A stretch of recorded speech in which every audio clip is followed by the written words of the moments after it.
Minister Bhupendra Patel attended the members' meet of the Institute of Chartered Accountants of India in Ahmedabad.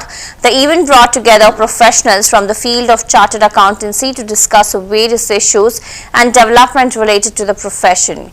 During the meet, CM Patel highlighted the importance of the role of chartered accountants in the state's economic growth and development. He also encouraged them to continue contribution towards improving governance, transparency and financial management in both the public and private sectors. એકાઉન્ટન્સીના વ્યવસાય સાથે સંકળાયેલા તમે સૌ ઉદ્યોગ વેપાર જગત અને financial મેનેજમેન્ટના બેકબોન છો.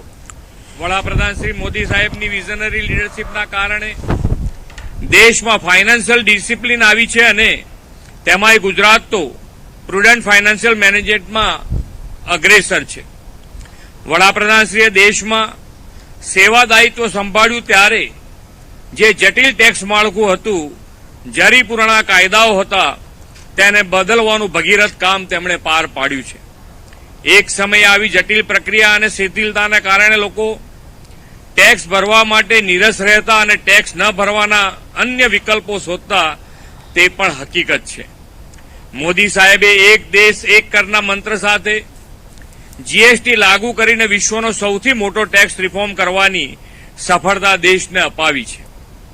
જીએસટી લાગુ થવાથી દેશના કરમાળખામાં રહેલી ક્ષતિઓ દૂર થઈ, પરિણામે આવક વધી અને વિકાસને ખૂબ મોટો વેગ મળ્યો છે.